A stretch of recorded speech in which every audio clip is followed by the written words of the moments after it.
సరే అండి, తలవాల్సినది చిన్న ప్రార్థన చేసుకొని వాక్యంలోకి వెళ్దామండి.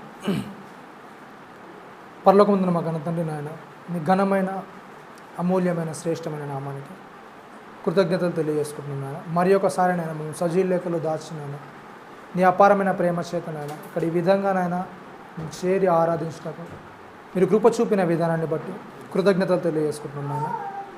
ఇదిగో నేను ఇంతవరకు పాటల ద్వారా నాయన నేను ఆరాధించడం నాయన, అలాగే నాయన నీ వాక్యాల ద్వారా మమ్మల్ని మేము సరి చేసుకున్నటకు నాయన మా హృదయంలో నాయన నీ మాటలు ముద్రించుకొనగలుగుటకు మీకు కృపను అట్టి సహాయంను మాకు అనుగ్రహించండి నాయన. అలాగే మాట్లాడిన నాకు నాయన మీ యొక్క ఆత్మసహాయంతో ఉన్నతమైన మాటలు తెలియజేయుటకు మీ కృపను ఆత్మసహాయాన్ని అనుగ్రహించమని నిన్ను మహిమపరచుటకు గల శక్తిని అనుగ్రహించమని క్రీస్తు వారి అతి పరిశుద్ధమైన నామమున ఒక ప్రార్థన మనలో అడిగి వేడుకుంటున్నాను తండ్రి, ఆమేన్.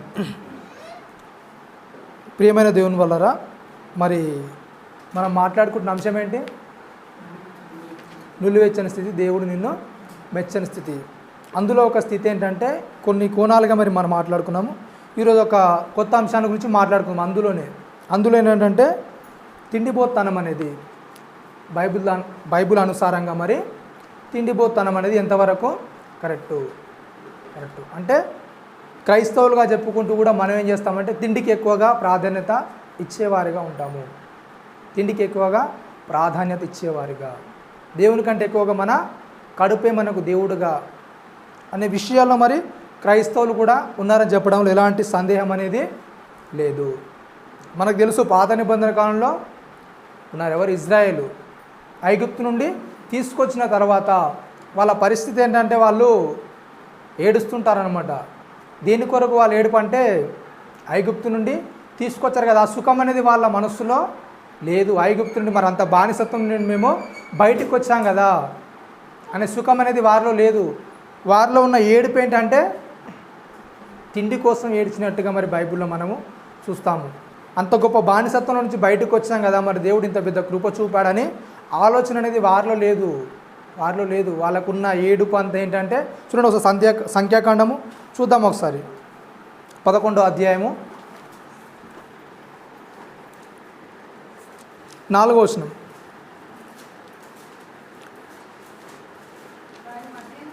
వారి మధ్యనున్న మిశ్రత జనము మాంసాపేక్ష అధికముగా కనపరచగా ఇజ్రాయేలును మరలా ఏడ్చి ఏంటంటే దేని గురించి ఏడుస్తున్నారంట? మాకెవరు మాంసము పెట్టెదరు?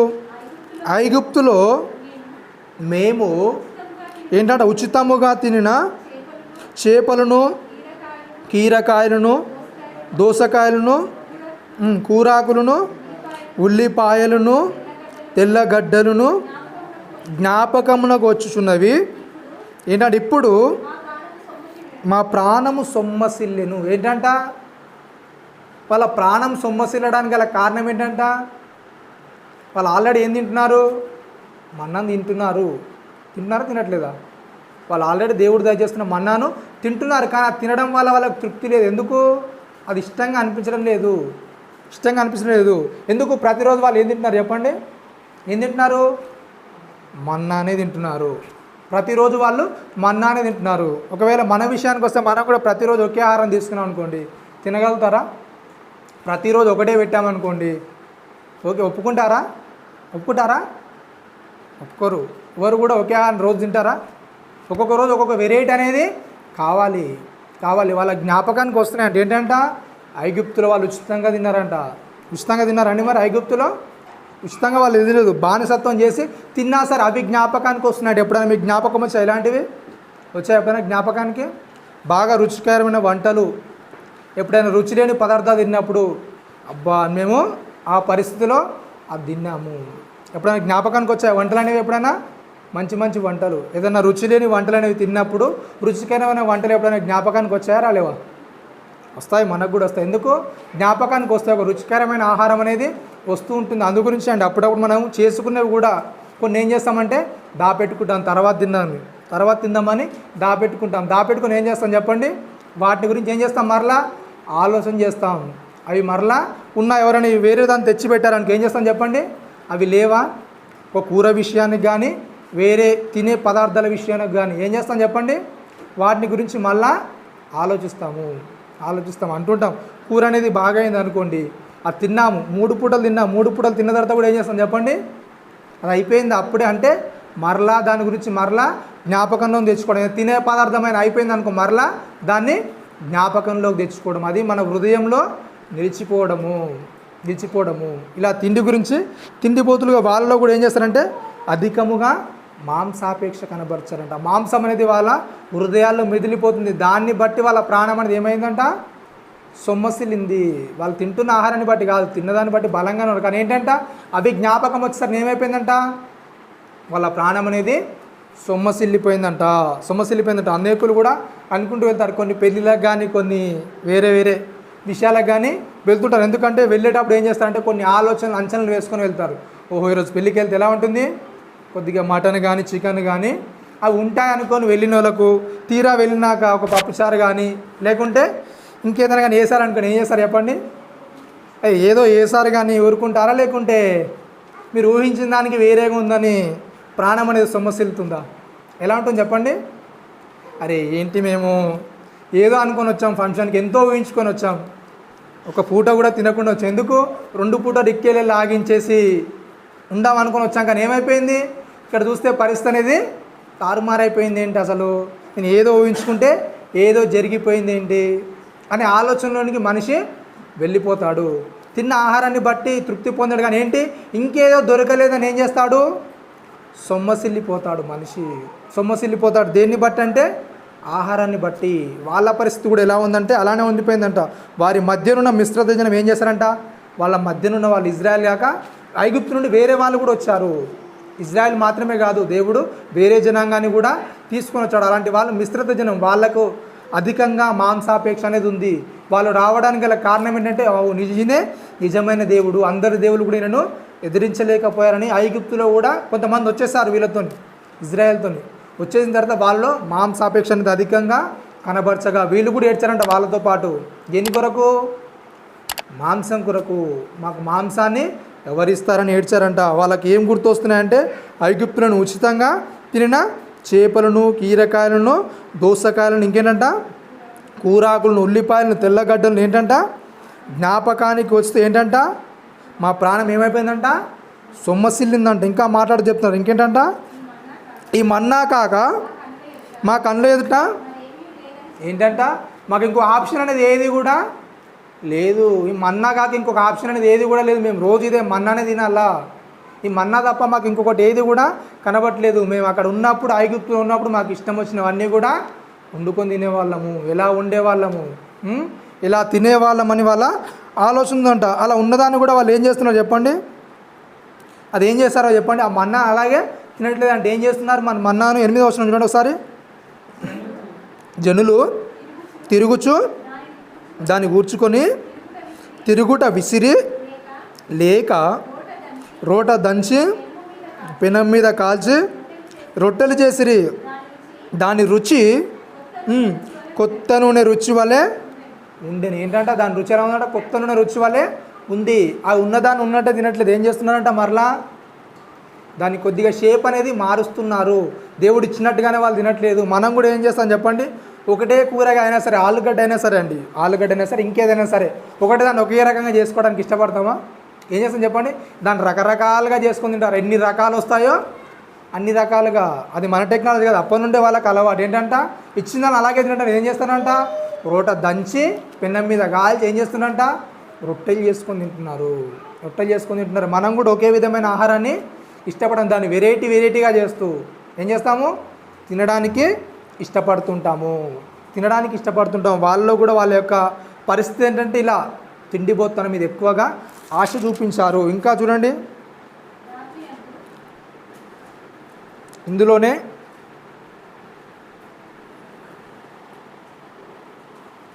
31వ వచనం. తర్వాత యెహోవా సన్నిధి నుండి ఒక గాలి బయలుదేరి సముద్రము నుండి పూరేలను రప్పించి పాలెము చుట్టూ ఈ పక్కను ఆ పక్కను దిన ప్రయాణమంత దూరం వరకు భూమి మీద 2 మూరల ఎత్తు వాడిని పడజేసెను. కావున జనులు ఆ దినమంతయు ఆ రాత్రంతయు మరుసటి దినమంతయు లేచి ఏం చేస్తున్నారంట అండి? ఏం చేస్తున్నారంట? ఏమని రాయబడి ఉంది అక్కడ? ఏం చేస్తున్నారంట? ఆ పక్కన ఈ పక్కన రూయబడింది. అయితే కావున జనులు ఆ పడేసిన దినము ఇంకేంటంట? ఆ దినమంతా ఇంకా మరుసటి దినమంతా అంటే పొద్దున రాత్రి మొత్తము మరలా ఏం చేస్తారంట? మరుసటి దినమంతా ఏం చేస్తున్నారంట? ఇంత తిండిపోతున్నాం చూడండి. ఏంటంట? 2 రోజులు ఏం చేస్తున్నారంట? కూర్చుకోవడానికే టైం సమకూర్చారంట. ఇంకా మాట్లాడు చూడండి, ఇంకేం చేస్తున్నారంట? తక్కువ కూర్చుకున్నవాడు ఏంటంట? 100 తూములను కూర్చుకొనెను. తరువాత వారు తమ కొరకు పాలెం చుట్టూ వాటిని పరిచుడు. తక్కువ కూర్చుకున్నాడు. ఎంత కూర్చుకున్నట్టండి? 100 తూములు. 100 తూములు. మన బ్యారెల్ ఉంటుంది 200 బ్యారెల్, అట్లాంటివి ఏంటి 100 డ్రమ్ములు. 100 తూములు అంటే 100 డ్రమ్ములు. అంటే తక్కువ కూర్చుకున్నాడే 100 డ్రమ్ములు కూర్చుంటే, ఎక్కువ కూర్చుకున్నాడు ఎంత కూర్చుకుంటాడు చెప్పండి? 2 రోజులు కష్టపడి ఎంత కూర్చుకున్నారంటే వాళ్ళు 100 తూముల తిండి తినేస్తాడా? అంతా తినేస్తాడా? అంటే అంత మాంసాపేక్ష, అంత తిండిపోతనము. దేవుడు ఎందుకు రప్పించాడో తెలియదు. దేవుడు ఏ ప్రణాళికతో మరి బయటికి తెచ్చాడు? ఈ కొద్ది రోజులు ఓపిక పడితే అయిపోతుంది కదా. దేవుడు అలా 40 సంవత్సరాలు తిప్పడానికి గల కారణం ఏంటంటే వాళ్ళలో ఉన్న ఒక్కొక్క లోపాన్ని కూడా తీసేయాలి. అది చాలా తక్కువ దూరం అయినా సరే వాళ్ళు 40 రోజుల అరణ్యంలో నడిపించాడు దేవుడు. వాళ్ళలో ఏరేశాడు, అందరినీ ఏరేశాడు. ఎవరైతే దేవునికి విరోధంగా ఉన్నారో, దేవుని మీద ఆశ పెట్టుకోక దేవునికి విరోధంగా వాళ్ళ బ్రతుకులైతే సాగుతున్నాయో మనలో కూడా క్రైస్తవులుగా చెప్పుకుంటూ తిండికి ఎక్కువగా ప్రాధాన్యత ఇచ్చే వాళ్ళు ఉంటారండి. తిండికి ఎక్కువగా ప్రాధాన్యత ఇచ్చేవాళ్ళు, అలాంటి వాళ్ళని చెబుతే ఏంటంటే తక్కువ కూర్చుకున్న వాళ్ళే ఏం చేస్తారంట? 100 తూములు. ఇలాంటి వారిగా మరి క్రైస్తవులు. ఇప్పుడు 100 తూములు అంటే తినలేము, ఒక డ్రమ్ము కూడా కనీసము తినలేం. కానీ ఏం చేస్తారు? తిన్నవరకైనా సరే ఏం చేస్తారు చెప్పండి? ఎవరైనా మంచి ఆహారం దొరికిందనుకోండి, కడుపు నిండా తింటారా లేకుంటే సగంలో వదిలేస్తారు చెప్పండి? ఏం చేస్తారు? కడుపు నిండా తింటారా? కడుపు నిండా కంపల్సరీ ఏం చేస్తారు? తింటారు. మంచిగా ఉందనుకోండి కడుపు నిండా తింటారు, పట్టకున్నా సరే కొద్దిగా టైం తీసుకునైనా తింటుంటారు. మరలా నచ్చిందని. దీన్నే దేవుడు ఏమంటాడంటే దీన్నే తిండిపోతనము. మనిషికి ఎంత ఆహారం కావాలో అంతే తినాలి. ఎప్పుడైనా సరే కడుపులో ఏం చేయాలంటే గ్యాప్ ఉంది. నీకు ఇష్టమైనది వచ్చినప్పుడు ఏం చేయాలంటే ఆహారాన్ని తగ్గించుకోవాలి. నీకు ఇష్టమైనది కనబడ్డప్పుడు ఏం చేయాలంటే ఆహారాన్ని కొద్దిగా ఆకలి వేస్తుండగానే ఏం చేయాలి? ఆపేసుకోవాలి. ఎప్పుడైనా సరే కొద్దిగా ఆకలి ఉండగానే ఆపేయాలి ఆహారాన్ని. ఎప్పుడైనా సరే మనం ఎప్పుడు కూడా ఫుల్గా తినొద్దు. ఫుల్గా తింటే ఏమొస్తుందంటే సోమరితనం, బద్ధకం అనేది వస్తుంది. ఎప్పుడైనా సరే కొద్దిగా ఖాళీ అనేది ఉంచాలి. ఎప్పుడైతే మనం నిండుగా తింటాం ఏమవుతుందంటే అది మనం బద్ధకానికి దారి తీస్తుంది. బాగా తిన్నారు అనుకోండి, ఏదైనా పని చేస్తారా చెప్పండి? ఏమైనా పని? అబ్బా ఇప్పుడే తినండి, ఏం చేయాలి చెప్పండి? ఇప్పుడే తినండి, బాగా తినండి, ఇప్పుడే తినండి. ఏం చేయాలి మరి? ఏం చేయాలి చెప్పండి? ఏ పని ఉన్నా సరే ఏం చేయాలి? అర్ధ గంట లేకుంటే 1 గంట ఏం చేయాలి? విశ్రాంతి తీసుకోవాలి. ఆ యొక్క తిండిపోతనం ఏం చేస్తుందంటే మనిషికి సోమరిగా తయారు చేస్తుంది. ఇలాంటి అలవాట్లు మరి మనలో కూడా ఉంటుంటాయి. జ్ఞాపకం వాళ్ళకే వస్తాయి, జ్ఞాపకం మనకు కూడా వస్తాయి చెప్పండి? వాళ్ళకి ఏం చేస్తాయంట? వాళ్ళ ప్రాణాలు సొమ్మసిల్లాయంట. దేని గురించి? వాళ్ళకు గుర్తొచ్చిన వాడి గురించి. మనకు కూడా ఎప్పుడైనా తిందామనుకున్నా దొరకలేదు అనుకో, సొమ్మసిల్లుతుందా లేదా చెప్పండి? ఇష్టమైంది ఎంత ముంగట, అరే ఇది తినరా అది తినరా అన్నా కూడా ఏంటి? నాకు అదే కావాలి. దాన్ని బట్టి ఏంటి? ఇది నచ్చదు, నాకు ఏం కావాలి? అదే కావాలి. నేను కోరుకున్నదే కావాలి. తిండిపోతానానికి లోకంలో చూపించే జంతువు ఏంటంటే పందిని తిండిపోతానానికి ఒక ముద్రగా. మన జాతీయ పక్షి ఏంటంటే నెమలని చెప్తాం. అలాగే తిండిపోతుకు సాదృశ్యం ఏంటంటే పందిని ఎందుకు సూచించారంటే పంది ఏం చేస్తుంది చెప్పండి? ఏం చేస్తుంది? అది ఎలా ఉన్నది తింటుందా? తినదా? ఆహారం ఏంటి ఏదని ఆలోచించదు. అది ఎలా ఉందని ఆలోచించదు. ఎక్కడైనా తినేస్తుంది. ఏ పరిస్థితిలో ఉన్నా తినేస్తుంది. తిండిపోతుల పరిస్థితి కూడా ఏంటంటే ఎక్కడ ఏంటి అవన్నీ కూడా ఏమీ ఆలోచించారు. ఏంటి? వాళ్ళ కడుపే వాళ్ళ దేవుడు, వాళ్ళ కడుపే వాళ్ళ దేవుడు. ఇలాంటి పరిస్థితుల్లోనికి తిండిబోతనం అనేది తీసుకొని వెళ్ళిపోతుంది. ఒకసారి చూడండి, ఫిలిప్పీయులకు రాసిన పత్రిక 3వ అధ్యాయము 19వ వచనం. 3వ అధ్యాయం 19వ వచనం ఏంటంటే, నాశనమే వారి అంతము, ఏంటంటే వారి కడుపే వారి దేవుడు. వారు తాము సిగ్గుపడవలసిన సంగతుల యందు అతిశయపడుచున్నారు. భూ సంబంధమైన వాటి యందే మనస్సుంచుచున్నారు. మన పౌరస్థితి పరలోకమందున్నది. అక్కడ నుండి ప్రభువైన యేసుక్రీస్తు రక్షకుని నిమిత్తం ఏం చేస్తున్నాము? కనిపెట్టుకొనిచున్నాము. ఇక్కడ రాస్తే ఏం చెప్తున్నారు? అక్కడ పౌలు గారు రాస్తే చెప్తున్నారు ఏంటంట, నాశనమే వారి అంతం, వారి కడుపే వారి దేవుడు. ఏంటంట? కడుపే వారి దేవుడు. ఏంటంట? కడుపు కోసమే వాళ్ళ తాపత్రయం అంతా, ఇలాంటి వారిగా మరి క్రైస్తవంలో ఉన్నవాళ్ళు ఉన్నారు. అంటే కడుపు కొరకే, కడుపు నిండితే చాలు, కడుపు కొరకు ఏమైనా చేస్తారు. బోధకుల్లో కూడా ఏం చేస్తారు చెప్పండి? బోధకులుగా ఉంటూ కూడా ఏం చేస్తారు? కడుపుకు ఎక్కువగా ప్రాధాన్యత ఇచ్చేవారిగా ఉంటారు. ఆహారానికి ఎక్కువగా ప్రాధాన్యత ఇచ్చేవారిగా ఉంటారు. ఆహారానికి ఎప్పుడుగా ఎక్కువ ప్రాధాన్యత అనేది మనము ఇవ్వద్దు. ఆహారానికి ఎంత తక్కువ ప్రాధాన్యత ఇస్తే అంత మంచిది. ఆహార విషయంలో చాలా జాగ్రత్తగా ఉండాలి. చూడండి, బిచ్చలవిడి ఆహారతనం అయిపోయి చూడండి, 20 ఏళ్ళ వయసున్నా కానీ ఎలా కనబడుతుందో చెప్పండి. వింటున్నారా? ఒక వయసుకు సంబంధించిన వ్యక్తిలా కనబడుతున్నారండి నేటి సమాజంలో. 5 సంవత్సరాల అబ్బాయిని చూసినా కానీ ఎలా ఉంటాడు చెప్పండి? చాలా లావుగా. అంటే 20 ఏళ్ళ వయసులో వేసే బట్టలు వేసినా కానీ వానికి వస్తున్నాయి. అంత పరిస్థితుల్లో ఏంటంటే తిండికి ఒక అదుపు లేకపోవడం, ఏది పడితే అది తినేయడమే. ఇష్టానుసారంగా తిండికి బానిసలుగా మారిపోతున్నారు. మన కంటికి నచ్చింది తినేసేయడమే. అలా తినేస్తే ఏమైపోతున్నారంటే శరీరాలను ఇష్టానుసారంగా పెంచేసుకుంటున్నారు. ఎక్కడ చూసినా సరే ఏమైపోతున్నాయి? శరీరం అంతా జారిపోతుంది. ఎక్కడ చూసినా మనుషులు ఏంటంటే కొవ్వు పట్టిపోతున్నారు. ఎందుకు? సరి అయిన ఆహార నియమాలు పాటించకుండా ఏది పడితే అది తినడం వల్ల ఏమవుతుంది చెప్పండి? కొవ్వు బాగా పేరుకొని పోతుంది. ఈ విషయాలు చెప్తే ఏంటంట, వారి కడుపే వారి ఏంటంట దేవుడు. సిగ్గుపడవలసిన సంగతులు ఏం చేస్తున్నారంట? అతిశయపడుతున్నారు. రోమిలకు రాసిన పత్రిక 16వ అధ్యాయం 18వ వచనం చూడండి. రోమిలకు రాసిన పత్రిక 16వ అధ్యాయం 18వ వచనం.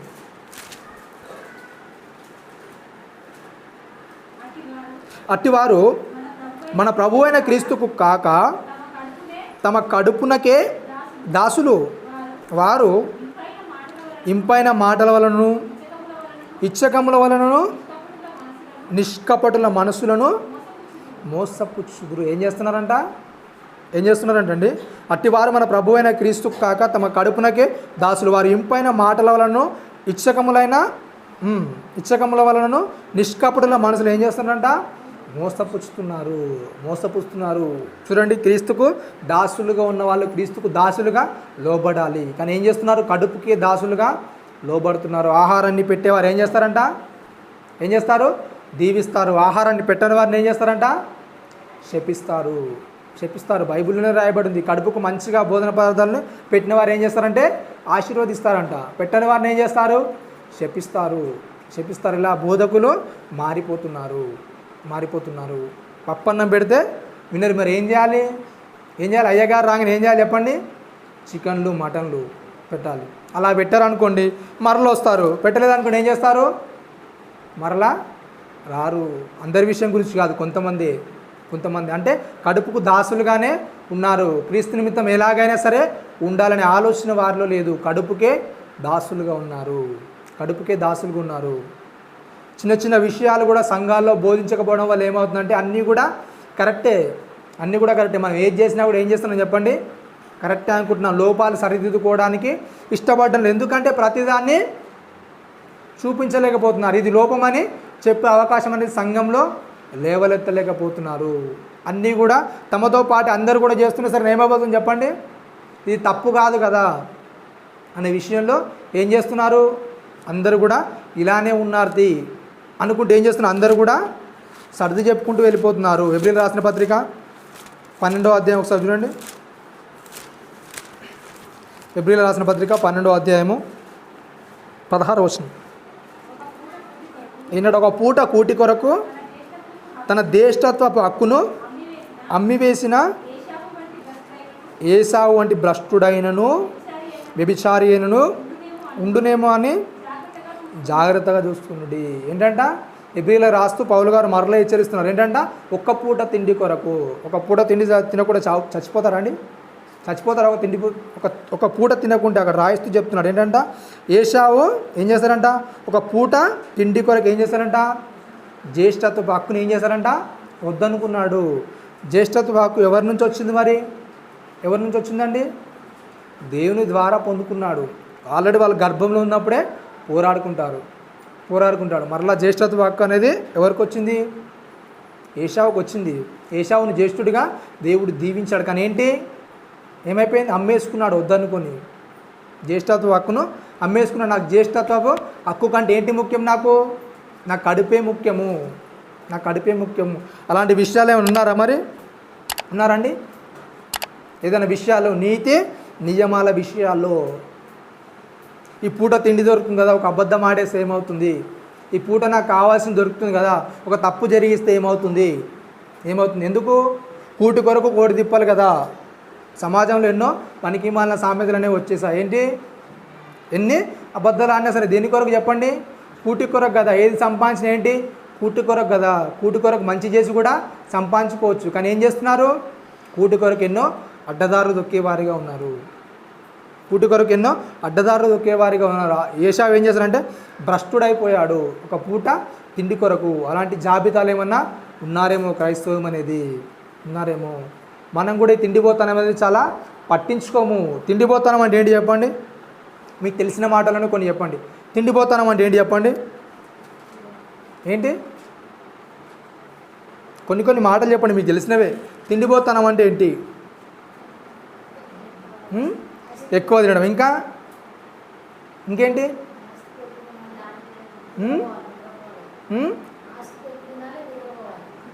తిండిపోతానం అంటే ఏంటి? ఉన్నదానికంటే ఎక్కువ తినడం అంట. ఇంకా ఎక్కువ తినడం అంట. ఇవన్నీ కూడా కదా. ఏంటంటే ప్రార్థించకుండా ఏదైతే తింటామో ఏంటది? తిండిపోతానము. ఏ విషయాల్లో అయితే, ఏది తినేటప్పుడు అయితే నువ్వు ప్రార్థించట్లేదో, ఏది తినేటప్పుడు నువ్వు ప్రార్థించట్లేదు అంటే దేవుని కంటే ముఖ్యంగా నువ్వు దేనికి ఇస్తున్నావు చెప్పండి? ప్రతిదాన్ని ప్రార్థన చేసుకుని తింటున్నారా చెప్పండి? ప్రతిదాన్ని ప్రార్థన చేసుకుని తింటున్నారా? లేకుంటే పర్లేదు ఈ ప్రార్థన చేసిన అంత కావాల్సినవి కావు అని తినేస్తున్నారా? తిండి తినేటప్పుడు ప్రార్థన చేస్తారా అండి?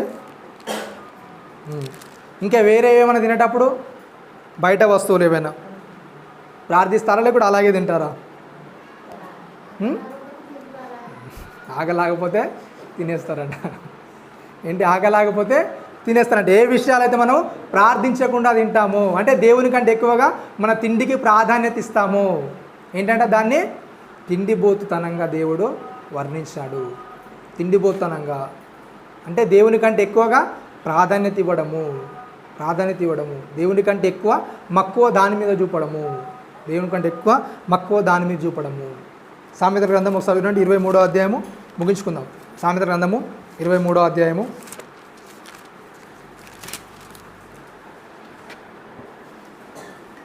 2వ వచనం. నీవు తిండిబోతు అయిన యెడల నీ గొంతుకకు కత్తి పెట్టుకొనుము. ఏమని చెప్తున్నాడు అక్కడ? నీవు తిండిబోతు అయిన యెడల. తిండిబోతు అంటే ఏంటండి? ఎప్పుడు కూడా తినడమే. పోతు ఏం చేస్తుంది చెప్పండి? పోతు తెలుసు కదా ఏం చేస్తుంది? పోతుకున్న అలవాటు ఏంటి చెప్పండి? ఎప్పుడు కూడా ఏం చేస్తుంది? మేస్తూనే ఉంటుంది. మరి తిండిపోతుల పరిస్థితి కూడా ఏంటి? అక్కడ ఎప్పుడు కూడా ఏం చేస్తారు? మేస్తూనే ఉంటారు. అందుగురించి అక్కడ రాయిస్తూ పౌలు గారు ఏంటంటే వాళ్ళ కడుపే వాళ్ళకు దేవుడు. సిగ్గుపడాల్సిన సంగతి అని ఏం చేస్తారు చెప్పండి? అతిశయపడతారు. మాకే ఉంది, మేమే తింటున్నాం. ఇంత గొప్ప ఆహారాన్ని ఎవడన్నా తింటాడా? గొప్ప గొప్ప తింటే ఏం చేస్తారు చెప్పండి? చూపిస్తూ ఉంటారు అందరికీ. అంటే ఇంత గొప్ప ఎవరైనా తింటారా, ఎవరైనా తాగుతారా అన్నట్టుగా. అవునా కదా? ఏమైనా గొప్ప గొప్ప తినేటప్పుడు ఎప్పుడైనా చూసారండి? ఫేస్బుక్లో కానీ యూట్యూబ్లో కానీ చూడండి, ఏం చేస్తారు చెప్పండి? ఏం చేస్తారు?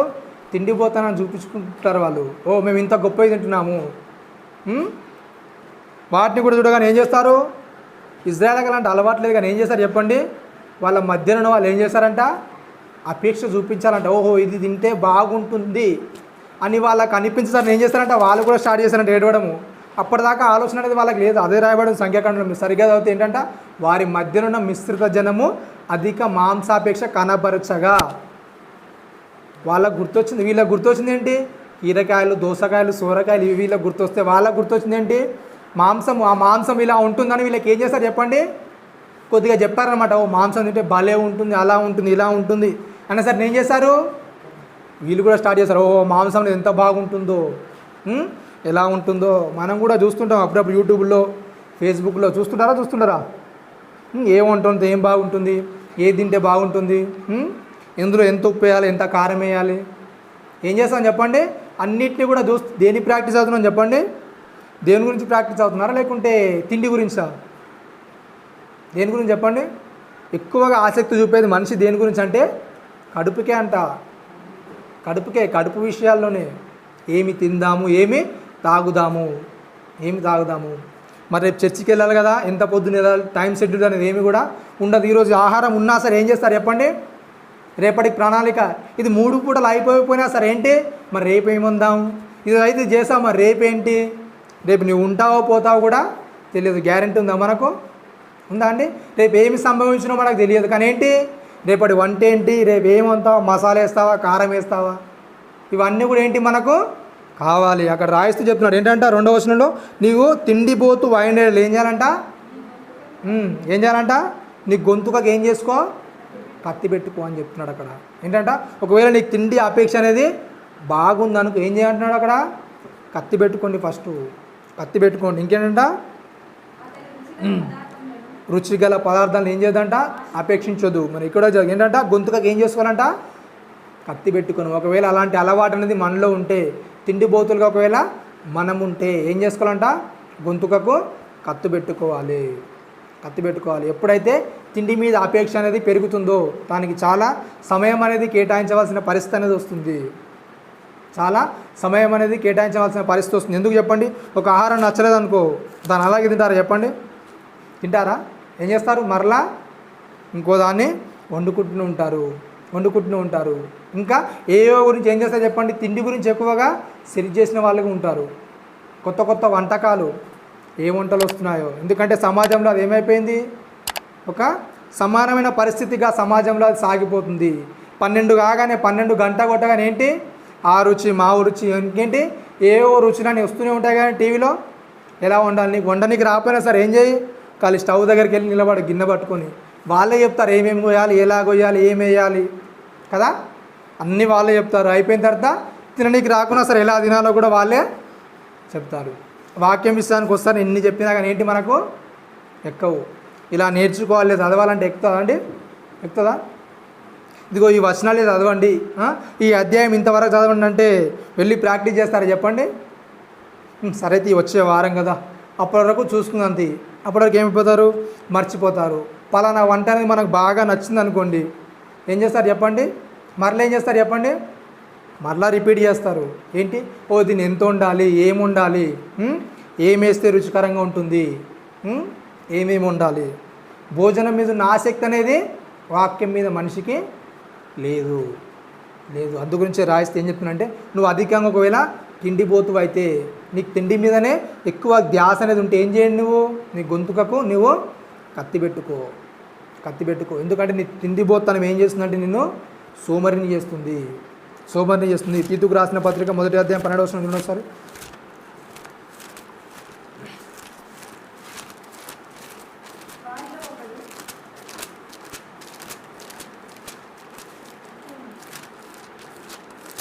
తీతుకు రాసిన పత్రిక